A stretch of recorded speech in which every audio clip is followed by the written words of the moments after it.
Money Pit is presented by American Standard, Pergo, Mr. Beans, Home Advisor, Alexeter, and Jyway. Now, here are Tom and Leslie.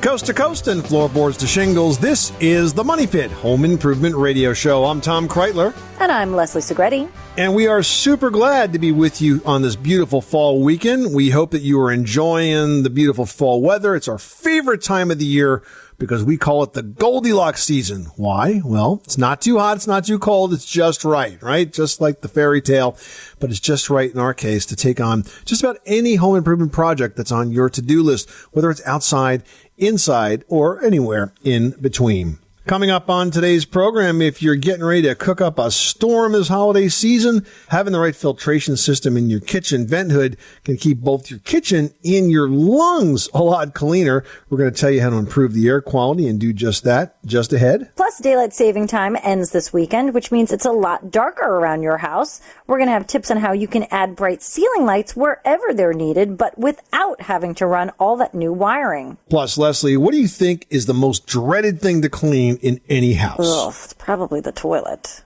right? It's gotta be. You're right. Yep, absolutely right. Well, now some good news. There's a new toilet out from American Standard that actually cleans itself. It's called the Vormax Plus Self-Cleaning Toilet. We're going to tell you all about it in just a bit. But first, let's get to your calls. The number again is 888-MONEYPIT, or post your questions right now to the community page at moneypit.com. Leslie, who's first? Diane in South Dakota is on the line with a flooring question. What can we do for you today? Yes, we've had a problem with trying to put some wood flooring down on our floor. We have a modular home over a full basement. And when they delivered the wood and they went to lay it down, they said that our floor was not flat. We had some ridges or bumps on it.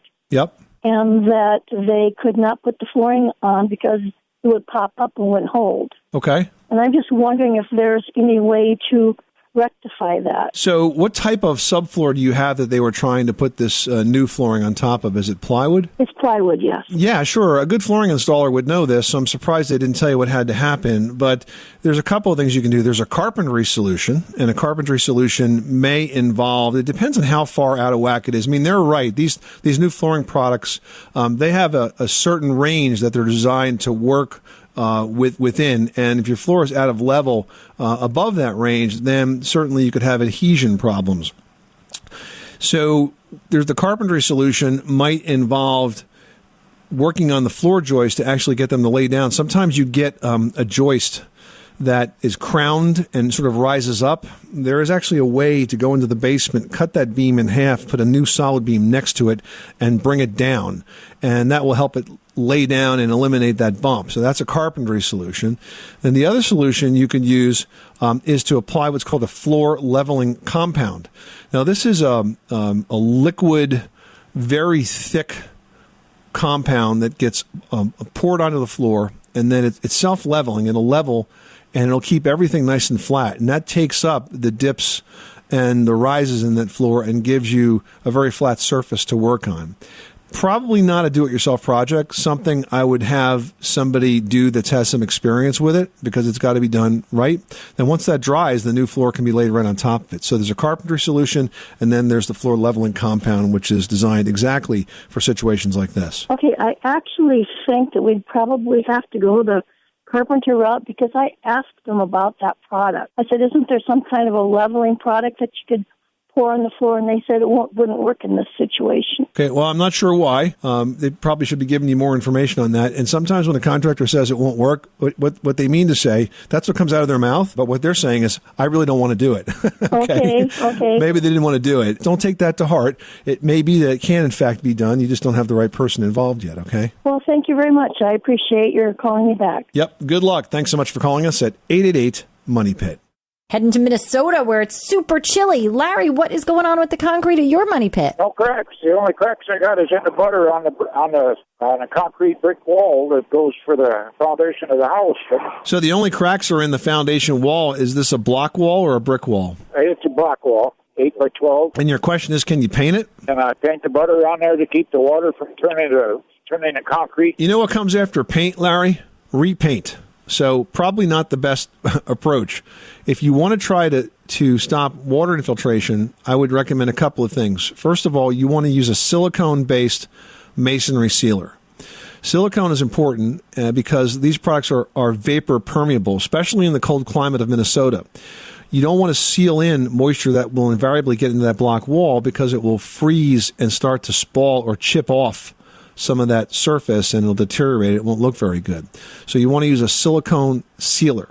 The second thing is you want to do what you can to reduce the amount of moisture that gets on that wall. And a couple of ways to do that. I have very often seen those block walls deteriorated from something as simple as a blocked or misdirected gutter, where the water lands at the foundation perimeter, splashes up, puts that much more water against that wall, which proceeds to freeze and break and crack. And also, when you have a lot of water around the foundation, you get more movement under the footing, and that causes cracks. So anything that you can do to reduce the amount of moisture that's getting that wall by painting a silicone sealer on it, and then by making sure your gutters are clean, your spouts are discharging away from the foundation, and that the soil around it slopes back so that you don't have water splashing up there. Does that make sense? Yep. I don't have no soil. I got all concrete driveway right up to the foundation. Okay, so some of the rain probably hits that driveway and splashes up, but I guess there's nothing you can do about that. So then I think the best thing for you to do, Larry, is not paint it because the paint's going to peel. It's going to be an ongoing maintenance challenge for you. I would use a silicone sealer, and I think that will address it. That's what we're going to give it a shot then. All right. Good luck, Larry. Thanks so much for calling us at 888-MONEY-PIT. You are listening to the Money Pit Home Improvement Radio Show. For help with your next home improvement project, call us now at 888-MONEY-PIT, presented by Home Advisor.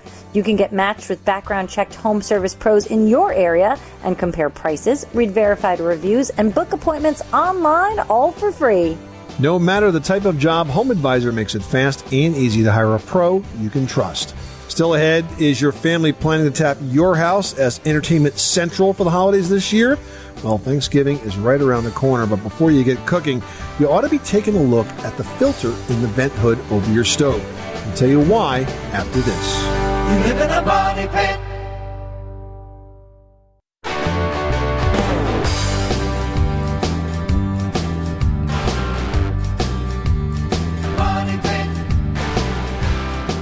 The Money Pit is presented by Home Advisor. Find trusted home improvement pros for any project at homeadvisor.com. Making good homes better. This is the Money Pit Home Improvement Radio Show. I'm Tom Kreitler. And I'm Leslie Segretti. Give us a call right now with your how-to question at 1-888-MONEY-PIT, which is presented by Home Advisor. You can also post your question to the Money Pit's community page at moneypit.com. Charlotte in Georgia needs some help making some glue go away. What happened? Hey, I had a new linoleum laid, and the glue that they used to glue the floor down with, Yep. a lot of it got on my floor.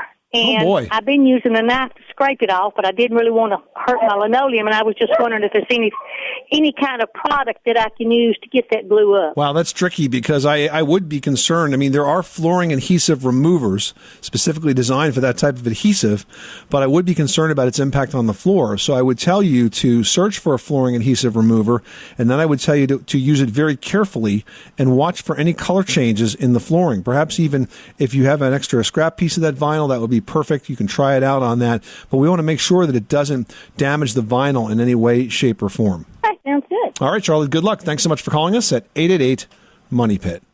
Sam in Tennessee is on the line with a water pressure question. How can we help you today? Yes, I have just purchased a home that is about 75 years old, and we're refurbishing it, and we're trying to keep everything as original as we can. I have great water pressure in every room that has water but my bathtub. Sam, does your 75-year-old home have steel water pipes? It has the old. We're eventually going to replace all the water system, but we're having to live in part of the home now and redoing the other half while we live here.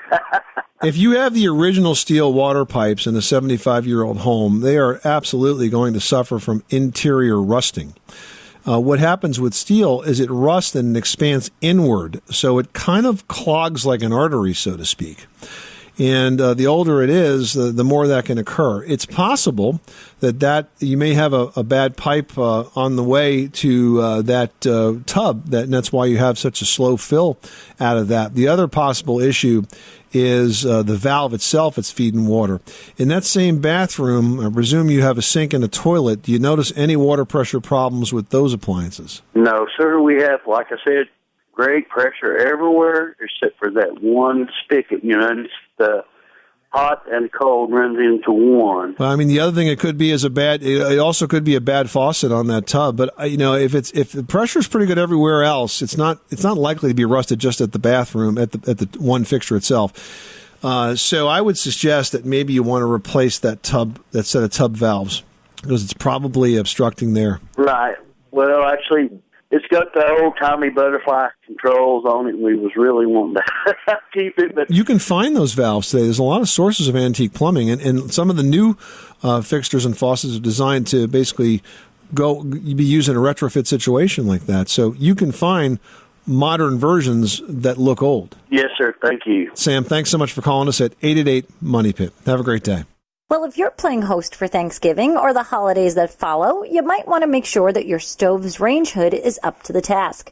Now, the right range hood doesn't just make cooking more pleasant, it actually improves the air quality of your entire home and keeps all that smoke and grease and who knows what else out of your lungs. Yeah, and it's a good time to do that right now ahead of that holiday cooking season. And if possible, you want to make sure that range hood also vents to the outside of your house in order to carry the exhaust and the odors completely out for a really healthier indoor environment inside. Too often when it vents inside your house, it recirculates the air. It just dumps that smoke right back in pretty much where you've generated it. Now, if you do have an old range hood, it might be a good time for an upgrade. It's possible to find a hood that works quietly while you're carrying on a kitchen conversation. You want to look for certified sound ratings and zone levels. One zone is equivalent to around 40 decibels. Now, the lower the zone level, the quieter that range hood will be. Also, make sure that you include features like dishwasher-safe filters and motion sensor lighting for safety, because I guess you wouldn't want to trip and fall in the dark when you're prowling for that midnight snack that are always way too available around the holiday season, right? 888-666-3974. If you got a question about your how-to project, question about a decor project, whatever's going on in your home, we can help. Call us now at 888-MONEY-PIT. Darren in Virginia, you've got the Money Pit. How can we help you today? Yeah, so I'm trying to convert my toilet from regular water in the house to a 265-gallon rain barrel outside. So piping it in underneath my house, I have the CPVC, the smaller stuff. So what I was wondering is, do I have to filter that water? And if I pump it in there, what is the max PSI that I should use? Are you putting a pump on it? I'm gonna have a solar pump on it. All right, so first of all, no, you don't have to filter toilet water because it's wastewater. It's gray water, so it can go straight in. Secondly, how much pressure do you need? Well, I guess that's really going to depend on the toilet, but I would think, most water pressure in a house is going to be anywhere between 50 and 70 pounds. So that's probably what your toilet's used to working with.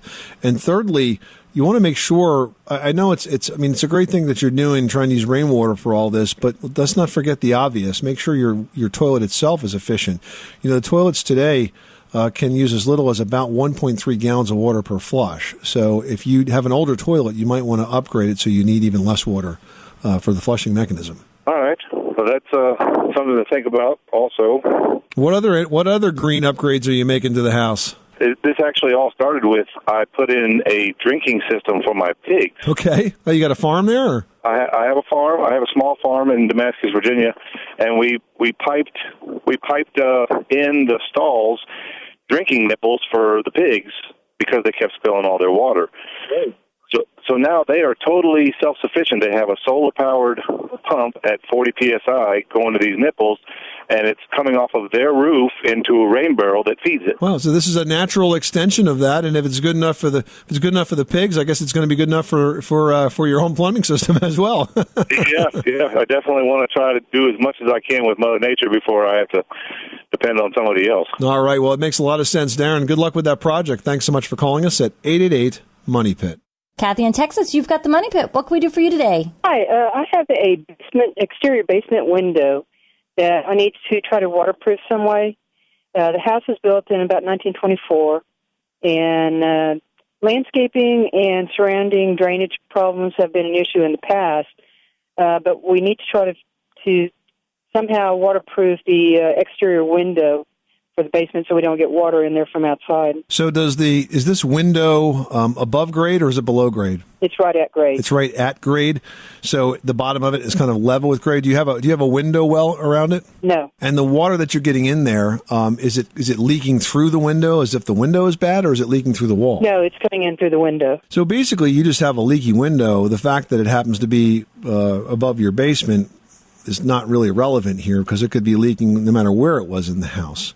What kind of window is this? Is it a double hung window or what? No, it was just a wooden window with, I think it's plexiglass that was put in it, and I think it's just probably getting old. But we still need to try to keep the water away from the window because when we get heavy rains, we get a lot of water coming in there. Whenever someone tells me that heavy rains leads to leakage problems, and that's kind of a space, it's always related to, the cause is always related to the grading and the drainage at the perimeter.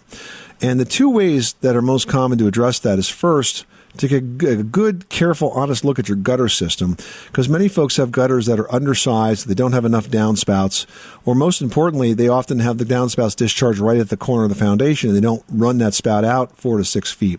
So that's the first thing that causes an increase in drainage problems in the basement. Okay, there used to be gutters on there, but because we've had renters in there over the past few years, the gutters are no longer there. Yeah, that's the number one cause of your problem right now. I wouldn't do a thing until I put gutters on that house. You're fighting an uphill battle unless you get gutters on that house, because all that water is coming off the roof, and sure, it's going to land in and around the window and that whole basement area. It's going to saturate the soil at the foundation perimeter, and it's going to end up in your basement, or at the least, it's going to raise the humidity levels inside that house. So I wouldn't do a thing to that window until I got gutters on, and I would make sure that the downspouts are extended out 4 to 6 feet.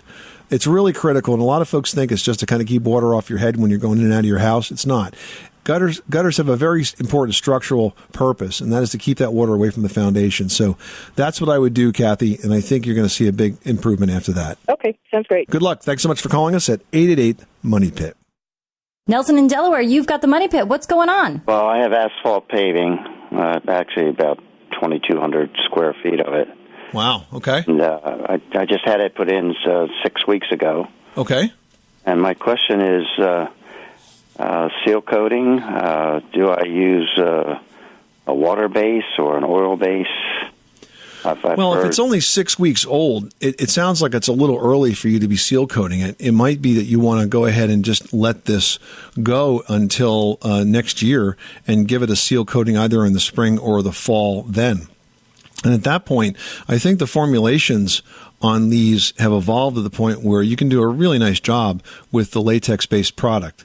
And what you want to do is, pick up the seal coat, pick up the tools to apply it with at the home center, and then start in one corner and work your way across. But since it's so new, I would let it bake in the sun a little bit. You're going to have a lot of solvents in that material that's going to bake out for a while. So I think it's kind of early for you to seal it. I think you should just hold off perhaps for about a year and then seal it before maybe we go into the next winter. Does that make sense? Yeah, it does. All right, thanks so much for calling the Money Pit. Just ahead, with the days getting shorter and the nights getting darker, could you use more lights in your home? We'll tell you about a great way to add light exactly where you need it, and you won't even need an electrician to hook it up.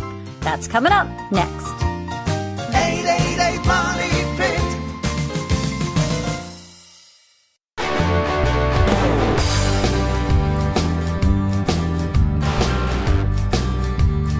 Money Pit. The Money Pit is brought to you by ADT. Home isn't just a place, it's a feeling. The feeling that you're safe to enjoy the things that matter most. ADT lets you take that feeling with you. Learn more at ADT.com. ADT. Home safe home.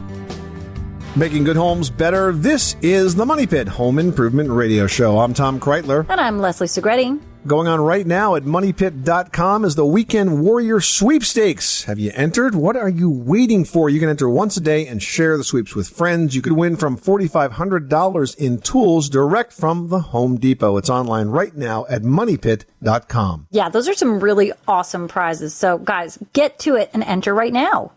Hey, have you ever had your disposer jam up on you just when you need it the most? Well, when your disposal jams, it often automatically shuts off, and it might not restart by using the wall switch. Now, many homeowners don't know, but there's a reset button, and it's located at the bottom of the unit. So, after you safely remove any foreign objects from that disposal, one touch of that button could save you a big repair bill. Yeah, and here's a little tip. If your disposer gets jammed up, as a last resort, what you could do is turn the power off to it, and if you kind of get in the cabinet where it is and look underneath of it, you're going to see a hex key. And there's going to be an Allen wrench that came with the disposer. Hopefully you still have it. If you insert that Allen wrench into that hex slot, you'll actually be able to move that disposer mechanism back and forth, and that can free it up. I've seen that happen if it gets a little rusty or something and it just kind of gets hung up. And once you break it free of whatever the clog is that's holding it back, it should work normally. So just a little tip there that might save you a plumbing repair bill. But remember, make sure you turn the power completely off before you do that. Hey, if you've got a repair that needs to get done around your house or an improvement, give us a call right now. We'd love to chat with you. The number is 1-888-MONEYPIT. John in Arizona needs some help venting a water heater. Tell us what you're working on. I'm going to install a tankless hot water heater, and I'm curious, a gas tankless hot water heater, curious if there's any simple way to vent it on the interior wall of the house. Well, you obviously have to get that exhaust out. So that means you're going to probably have to go up if we're on the interior wall of the house. You can't downdraft something like that. So you need to be on a space where you can get that vent pipe up through the interior wall, up to the attic, and out through the roof. Now, depending on the efficiency, that may not have to be a metal vent pipe. It could potentially be a plastic vent pipe. But that's going to depend on the efficiency of the water heater and whether or not it's a condensing version, which basically takes as much heat out of those gases, so all it's left is basically water vapor, and then that can vent out of a plastic pipe. But you do have to have it vented. The other thing that you could do is you can direct vent those, so you could go out, say, through a sidewall. Many times I've seen those, mounted on an exterior wall, and they basically turn right through the wall and go right out. Now, there are rules about how close that vent termination needs to be, or more accurately, how far away that vent termination needs to be from a window. But you can direct vent those as well. Right. From the top of your head, do you know the smallest diameter I could get away with on venting it? No, I don't know the specification precisely, but I would guess it's around 3 inches. I've seen these come through roofs many times. It's usually around a 3-inch vent pipe. Right. Okay, well, that answers my question. Thank you. All right, John. Well, good luck with that project. I think you're going to enjoy a lot of efficiencies with the tankless water heater, in addition to the fact that you'll never run out of hot water. Well, now that daylight savings time has come to an end, it's getting a lot darker, a lot faster, and it's a great time to think about adding some additional lights to your home. But we all know adding lights can be costly because, you need to hire an electrician, you got to run wires, hook up switches, right? Well, not really. There's a new Mr. Beams product out called the Ultra Bright Motion Sensor Ceiling Light, and it's the brightest indoor light they've ever made. This light is cool. It delivers 300 lumens of white light, and it's got a unique diffuser that spreads that light across a very wide coverage area. So it's good for lighting large spaces like closets, showers, sheds, hallways, pantries, and even storage areas. Yeah, but you know what my favorite part is about these Mr. Beams products is that they're battery powered. In fact, each set of alkaline batteries will provide about a year of light with average use of, say, 8 to 10 activations a day, and it allows for wireless installation anywhere in and around your home. Yep, and they look good too. It's got a clean, modern design. It really complements any home decor, and it installs just about anywhere without those wires or the electrician to hook it up. True. Denise in Michigan, you've got the Money Pit. How can we help you today? I have a front porch. We fixed it last year, the front of it, and the cement that we used fell off. What is the best product to use? Well, the reason it fell off is because you use cement on cement or cement on concrete. You need to use a patching product. There are special mixes of concrete products that are designed for patching, and they have better adhesion to them. So take a look at the products available from Quikrete, and if you can you'll find their patching product sticks very, very well. Generally, you have to make sure that the original surface is clean. And then you can apply this, and you'll find that it has good adhesion, and that's the key. You just can't put new concrete on old concrete or new cement on old concrete because it's not designed to stay. The water gets under it and starts to loosen things up. But if you use the patching compounds, I think you'll find that it will stick around for quite a long time. Okay, thank you so much for your help. I appreciate it. All right, thanks so much for calling the Money Pit. Up next, the solution to the most dreaded job in any home, a toilet that actually cleans itself. It's called the VorMax Plus Self-Cleaning Toilet, and it's made by American Standard. We'll have those details next. You live in a money pit.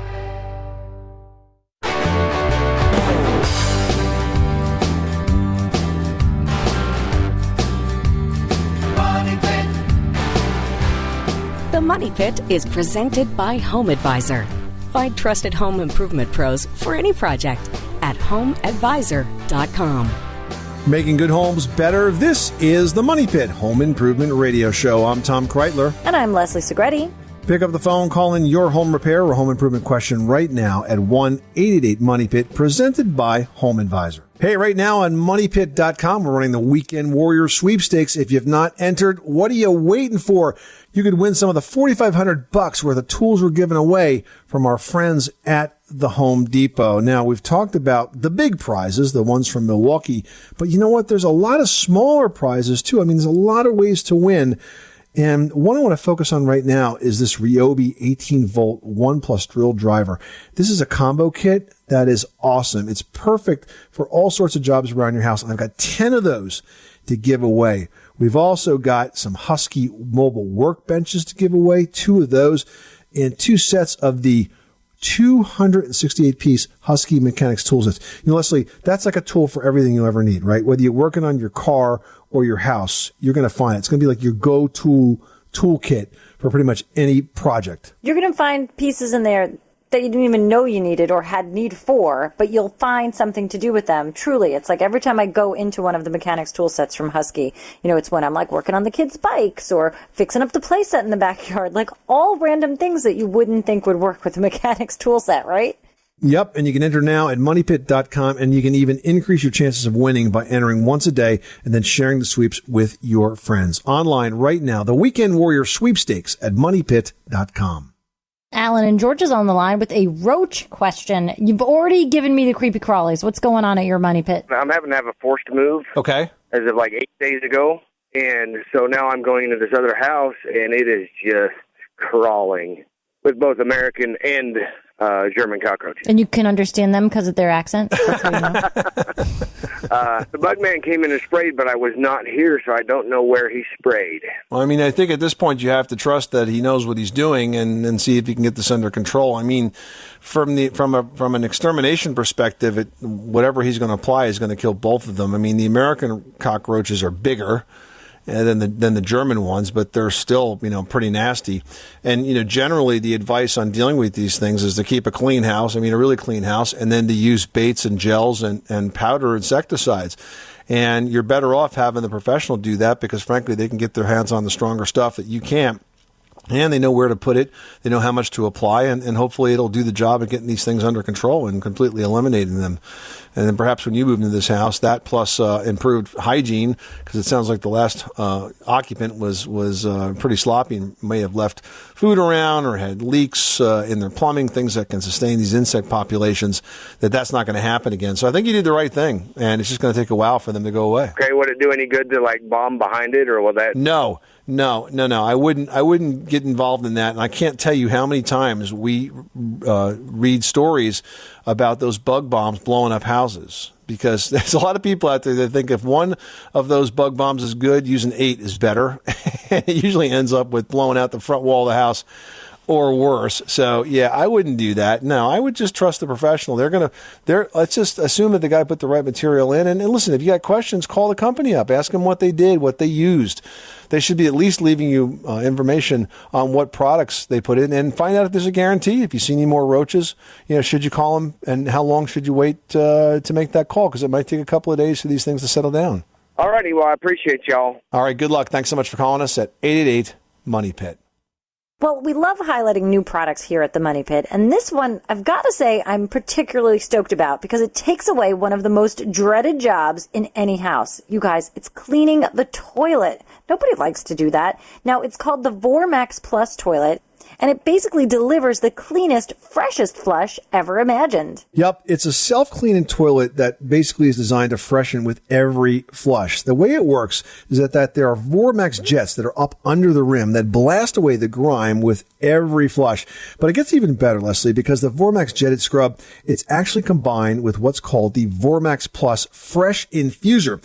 And this releases Lysol, a cleaner right into the bowl that's going to keep it clean and smelling fresh, flush after flush. Yeah, and unlike any other toilet bowl cleaners, the VorMax Plus Fresh Infuser is hidden in a compartment, and it's easy to access, so there's nothing unsightly hanging inside the bowl. And it has a really forceful VorMax jetted scrub, and that's going to allow the Lysol cleaner to really scrub the entire bowl, including under the rim where the dirt gets trapped and it hides. And each one of those fresh infusers lasts for about 30 days. It's a cool product. The VorMax Plus, it's a self-cleaning toilet that freshens with every flush. Check it out right now at AmericanStandard.com. Doesn't get any better than that. A self-cleaning toilet. Marilyn in South Dakota is on the line with a cabinet question. How can we help you today? A galley kitchen. It's very small. We just live in a small ranch, but we put in quarter sawn custom build cabinets with the crown molding to the ceiling, the French cabinets up to the ceiling, and or European style. And so we're going to be putting the house on the market, and my husband and I are having a little debate because I want to take them out and bring them with. They're quarter sawn solid oak, and we put them in years ago where if we had to repeat this again now, it would be like 3 times the cost. And so I want to take them out, and I'm designing a new home, so I have the galley design sort of drawn in, and so we could put them basically in the same configuration with just a little bit more room on both ends for other living space. So I just wanted to get in your opinion on that. Sure. I mean, why not? You can basically disassemble it the same way that you assembled it. You mentioned that you have crown molding on the cabinets all the way up to the ceiling. That'd be the place to start. And I would take the doors off, take the molding apart, take the doors off next, because you don't want to have to work on those cabinets with the doors on them. So I would take the doors off at the hinges, carefully pack them and store them and label them so you know which cabinet they go to.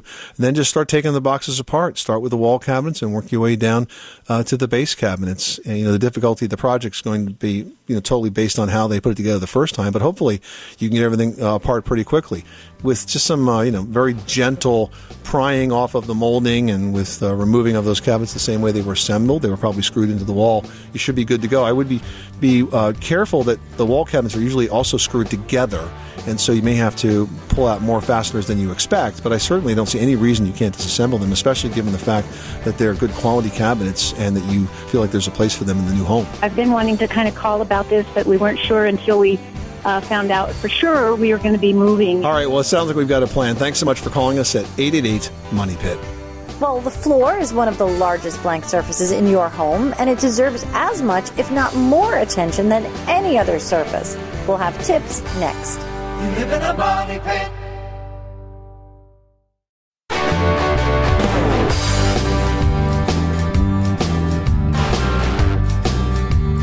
Money Pit. The Money Pit is presented by Mr. Beams, safety and security lighting solutions that can be installed in 5 minutes. No wires, no electrician. No kidding. Find Mr. Beams lights at major retailers and learn more at MrBeams.com. Where home solutions live, this is the Money Pit Home Improvement Radio Show. I'm Tom Kreitler. And I'm Leslie Segretti. Give us a call right now at 888-MONEY-PIT, presented by Home Advisor. Hey, are you ready for a basement makeover you can enjoy all winter long? Home Advisor can instantly match you with the right pro for the job for free. All right, but you've got 2 pros right here willing to help you out right this moment. And I've got a post here that Tanya wrote. I'm putting butcher block in for the bar tops and counters in my home. What do you recommend I seal it with? Butcher block. I mean, it's a beautiful addition to any kitchen, right? Gorgeous. But it really requires kind of a lifetime commitment to the maintenance to keep it that way. You got to think about the fact that, as a tree, it basically was designed to soak up things all the time, right? But now it's in the form of a countertop. It's going to be sucking up that food oil and the fats and can really become a breeding ground for dangerous bacteria, even E. coli, that could make your family sick. So you got a couple of options here. First of all, you can stain the wood and apply a clear finish, or you can apply a food-safe oil, but you have to do that all the time. Now, if you go with the clear finish route, you're going to have a lot less ongoing maintenance, but some of that finish could possibly chip off if you're not careful. If you go with oils, you need to apply it regularly for the counter. A good rule of thumb to maintain butcher blocks with oils is to apply it once a day for the first week, then once a week for the first month, and then about once a month for the life of the counter after that. Just make sure you choose a food-safe oil so that any of that gets in the food won't cause you any harm. Mm-hmm. And when you do get some food right on that surface, clean it up right away. You just don't want it to absorb any of those bacteria. Well, when it comes to laying out a new floor for your home, there are more design options than you can possibly imagine. And Leslie's got some ideas on how you can combine some of those flooring styles for a completely new look in today's edition of Leslie's Last Word, presented by Pergo Outlast Plus. That's right. You know, a great flooring project can really enhance any room, whether it's a brand new room or a room that you're just redesigning. So when it comes to flooring, I like to use a quality product that's going to last and be super durable for the face. But I like to take it one step further. Now, once I pick my flooring material, I like to make sure that the planks of the wood are available in different widths. Now, why do I do that? It's because I like to create a focal point within that space if I can. Now, this works really well in a foyer or in a hallway, anywhere where you do have a little bit of open floor space that you're not going to cover with an area rug, because essentially I make what looks like a rug in the middle of the room, except it's out of wood flooring. Now, what I like to do is use a wider plank throughout, and then I choose an inset area. And using even the same exact flooring, finish, material, but just a different width, I create an inset border. Now, maybe it's a space that's 3x5, and then do one plank that's a thinner width, and then on the interior of that 3x5, maybe I put the flooring down in a herringbone pattern or in a diamond pattern, something that's just a little bit different and eye-catching. You know, if you do this, it really can make that space feel unusual and gorgeous and well thought out and so beautifully designed. And thanks to Pergo, with all their amazing finishes and laminate choices, you really can create a beautiful focal point to any space. And that's today's flooring design tip, presented by Pergo Outlast Plus, the only water-resistant laminate that prevents water from seeping into the joints.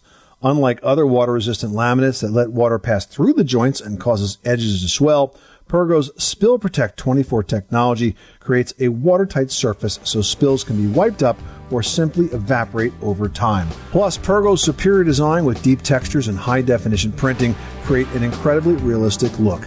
Outlast Plus resists water and ends worries. Available in 19 different colors for $2.79 a square foot at the Home Depot and online at homedepot.com. This is the Money Pit Home Improvement Radio Show. Coming up next time on the program, as simple as it might seem to add insulation, it's a project that many do-it-yourselfers get wrong.